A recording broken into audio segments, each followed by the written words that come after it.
만약 당신의 인생을 바꾸는데 하루에 단 1%의 변화를 필요로 한다면 이 작은 변화의 힘을 믿으시겠습니까?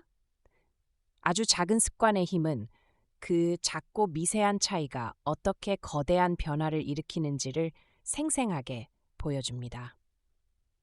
제임스 클리어의 아주 작은 습관의 힘은 인간의 행동과 습관에 대해 심도 있게 탐구하는 책으로 어떻게 사소한 변화가 지속적인 성공으로 이어질 수 있는지를 설명합니다.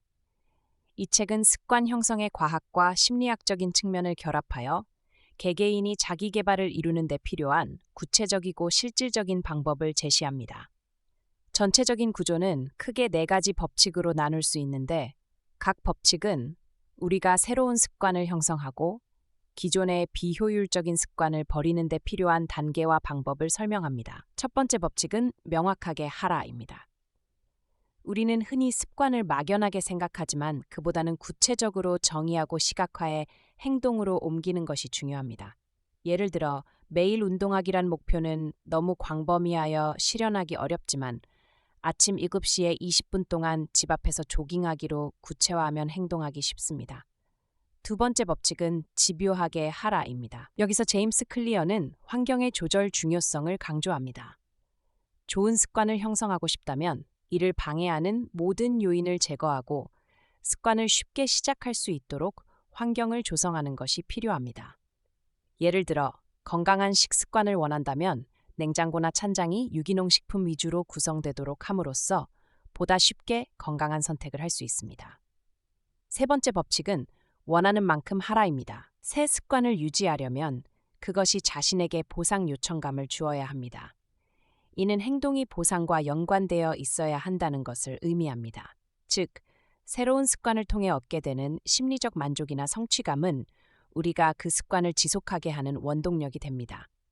만약 10분 독서를 끝냈을 때 스스로 보상을 주는 것처럼 작은 성과를 인정하고 축하하는 것이 중요합니다. 네 번째 법칙은 쉬게 만들라입니다. 습관을 지속하기 위해서는 쉽게 할 수 있어야 하며 실천하기 간단해야 합니다. 만약 새로운 습관이 너무 복잡하거나 시작하는 데 장애물이 많다면 그 습관을 지속적으로 실천하기 어려울 것입니다. 작은 습관은 지루하지 않도록 설계할 필요가 있으며 이를 통해 삶에 자연스럽게 스며들게 하는 것이 중요합니다. 책에서 제임스 클리어는 또한 습관의 축적 효과에 대해 설명합니다. 작은 습관이 쌓이면 결국에는 큰 변화로 이어질 수 있다는 것입니다. 예를 들어 하루에 1%씩 개선하면 1년 후에는 37% 이상의 향상을 이룰 수 있다는 계산을 통해 이 과정을 설명합니다. 이러한 원리는 처음에는 작고 눈에 띄지 않지만 시간이 지남에 따라 엄청난 결과를 가져오는 미세한 변화를 강조합니다. 저자는 또한 성공을 이끄는 개인과 조직의 사례를 통해 이 이론을 뒷받침합니다. 그는 유명 운동선수나 기업가들이 어떻게 작은 습관을 통해 성공을 일구었는지 소개하며 이러한 경우들이 어떻게 우리의 일상에 적용될 수 있는지 제시합니다. 예를 들어 프로사이클링 팀 스카이의 사례에서는 팀원들이 쉬는 공간을 청결하게 유지하고 선수의 침대에 더 나은 매트리스를 제공하는 것과 같은 작은 변화를 통해 세계 최고 수준의 경기력을 유지하게 되었다고 설명합니다. 또한 그는 습관의 연쇄라는 개념을 도입하여 하나의 작은 변화가 어떻게 다른 변화들을 촉발하는 연쇄 반응을 일으킬 수 있는지 설명합니다. 작은 건강 습관 하나가 전반적인 생활 방식의 긍정적 변화로 이어질 수 있게 만드는 접근법을 소개합니다. 마지막으로 제임스 클리어는 독자들이 자신의 습관을 재구성하고 원하는 목표를 이룰 수 있도록 스스로 실천할 방법을 제안합니다. 그는 습관 점수 카드와 같은 도구를 활용하여 지속적으로 자신의 습관을 점검하고 개선할 수 있는 실질적 방법을 제공하며 자기 발전을 위한 동기부여의 중요성을 강조합니다. 이제 이 작은 습관들이 어떻게 일상 속에서 큰 변화를 일으킬 수 있는지 더욱 깊이 있는 분석을 통해 살펴보겠습니다. 제임스 클리어의 아주 작은 습관의 힘. 이 책, 그냥 자기계발서가 아니라 거의 하나의 사회현상이 됐잖아요? 근데 신기한 건 누구한테는 인생을 바꾼 지침서인데 또 다른 누구한테는 그냥 공허한 말잔치로 들린다는 거예요. 대체 왜 그럴까요? 오늘 그 엄청난 성공 뒤에 심겨진 비밀, 그리고 논란까지 싹 다 파헤쳐 보겠습니다. 자, 이 숫자 한번 보세요. 2천만. 이게 무슨 숫자일 것 같으세요? 바로 전 세계에서 이 책을 사서 읽은 사람들의 수입니다. 2천만 명이요? 와, 웬만한 나라 인구랑 맞먹는 숫자예요. 이게 그냥 베스트셀러 수준이 아니라는 거 딱 감이 오시죠? 근데 판매량보다 사실 더 놀라운 게 있어요. 바로 이 숫자, 260주. 이게 뭐냐면 무려 5년 동안이나 뉴욕타임스 베스트셀러 목록에 있었다는 거예요. 5년이요? 아니, 요즘처럼 책이 막 쏟아져 나오는 시대에 도대체 뭐가 이 책을 이렇게 끈질기게 붙잡아 둔 걸까요? 그러니까 진짜 궁금해지는 거죠. 이 책의 성공 비결, 대체 뭘까? 그리고 또 한편으로는 왜 이렇게 극찬을 받으면서 동시에 이거 사이비 과학 아니냐는 날선 비판까지 받는 걸까요? 이 극과 극의 평가, 그 이유를 지금부터 한번 제대로 알아보겠습니다. 자, 그 성공 비결을 알려면 먼저 이 책의 가장 핵심 아이디어부터 들여다봐야겠죠? 그게 바로 매일 1%씩 더 나아지는 시스템이라는 개념입니다. 제임스 클리어의 핵심 주장은 바로 이 문장 하나에 다 담겨 있어요. 당신은 목표 수준까지 오르는 게 아니라 시스템 수준까지 떨어진다. 이게 무슨 말이냐면요. 우리가 뭔가 바꾸려다 실패하는 게 의지가 약해서가 아니라는 거예요. 그냥 우리가 따르는 시스템 자체가 잘못됐기 때문이라는 거죠. 한마디로 사람 탓하지 말고 행동을 이끄는 시스템부터 제대로 설계하라는 겁니다. 아마 이 책에서 가장 유명한 개념일 거예요. 바로 1%의 법칙.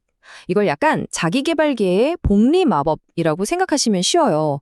매일매일 진짜 눈에 보이지도 않을 만큼 아주 작은 개선을 하잖아요. 그게 시간이 지나면서 어마어마한 결과로 불어난다는 걸 보여주는 거죠. 제임스 클리어는 좋은 습관이든 나쁜 습관이든 모든 습관은 이 4단계 회로를 따른다고 말해요. 신호, 열망, 반응, 보상. 예를 들어 볼까요? 스마트폰 알림이 띵동 하고 울려요. 이게 신호죠. 그럼 뭐지? 하고 확인하고 싶은 열망이 생기잖아요. 그래서 폰을 집어드는 반응을 하고 결국 궁금증이 풀리는 보상을 얻는 거죠. 이 간단한 구조를 이해하는 게 습관 설계의 첫걸음입니다. 그리고 여기서 정말 중요한 심리적인 전환을 이야기합니다. 목표를 마라톤 완주하기로 잡지 말라는 거예요. 대신 나는 달리는 사람이다 라는 정체성을 만들라는 거죠. 왜냐? 행동은 결국 우리의 정체성을 따라가게 되어 있거든요. 네, 이렇게 강력한 아이디어들, 근데 이게 어떻게 2천만 명이나 되는 독자들의 마음을 사로잡았을까요? 자, 이제 이 책이 상업적으로 얼마나 그리고 어떻게 거대한 성공을 거뒀는지 그 과정을 한번 들여다보겠습니다. 2천만 부 판매, 5년 동안 베스트셀러, 60개가 넘는 언어로 번역. 이 숫자들 그냥 책이 좀 많이 팔렸네 하는 수준이 아니에요. 이건 특정 나라나 문화를 넘어서는 보편적인 메시지를 담고 있다는 거고 말 그대로 하나의 문화 현상이 되었다는 명백한 증거죠. 주요 언론이나 전문가들 사이에서는 정말이지 찬사가 쏟아졌어요. 역대 최고의 생산성 책이다. 지난 10년간 최고의 자기계발서다. 이런 엄청난 수식어들이 막 붙었고요. 그러면서 성공한 사람들이라면 꼭 읽어야 하는 뭐랄까 필수템처럼 자리매김한 거죠. 심지어 같은 분야의 또 다른 베스트셀러 작가 마크 맨슨도 이런 평가를 했어요. 이 말이 책의 매력을 정말 정확하게 짚어내는데요. 복잡하기만 한 심리학 이론을 누구나 당장 따라할 수 있는 아주 단순한 행동 지침으로 바꿔주는 힘, 바로 이게 성공의 핵심이었던 겁니다. 그런데 말이죠. 이 눈부신 성공 뒤에는 아주 흥미로운 논쟁이 숨어 있습니다. 이 책이 수많은 사람들을 열광시킨 바로 그만큼 아주 날카로운 비판도 함께 받았다는 사실이에요. 자, 먼저 긍정적인 평가부터 한번 볼까요? 지금까지 이 책에서 배운 건 100% 성공률로 효과가 있었다. 이 한 문장이 딱 보여주죠. 이 책을 읽고 정말로 삶이 바뀌었다고 말하는 수많은 독자들의 목소리예요. 그만큼 실용적이고 바로바로 결과가 나온다는 거죠. 하지만 완전히 정반대의 목소리도 있습니다. 영국의 가디언지는 이 책을 가리켜서 그냥 기분만 좋게 만드는 마블 영화 같은 철학이라고 하면서 그 근거는 사이비 과학, 불과하다고 아주 강하게 비판했어요. 와, 한쪽에서는 인생을 바꿨다고 하는데 다른 쪽에서는 사이비 과학이라니. 이 엄청난 온도 차이가 바로 이 논쟁의 핵심입니다. 자, 이 논쟁의 핵심을 양쪽으로 딱 나눠서 보면 이래요. 찬성하는 쪽은 이건 정말 실용적이고 누구나 바로 따라할 수 있는 최고의 지침서다라고 극찬하고요. 반면에 비판하는 쪽은 이거 과학적 근거도 부족하고 사람들에게 깊은 성찰을 주는 게 아니라 그냥 듣기 좋은 위로만 던져주는 거 아니냐라고 지적하는 거죠. 자, 여기까지 이 책의 핵심 아이디어부터 정말 놀라운 성공, 그리고 그 뒤에 숨은 뜨거운 논란까지 다 살펴봤습니다. 그렇다면 우리는 이 모든 현상을 통해 뭘 생각해 볼 수 있을까요? 결국 이 책이 이렇게까지 크게 성공한 건 그 강력한 단순함 덕분인 것 같아요. 복잡한 거 다 빼고 누구나 당장 시작할 수 있는 아주 작고 관리 가능한 단계에만 집중했잖아요. 바로 그 점이 변화를 간절히 원했던 수많은 사람들의 마음을 제대로 움직인 거죠.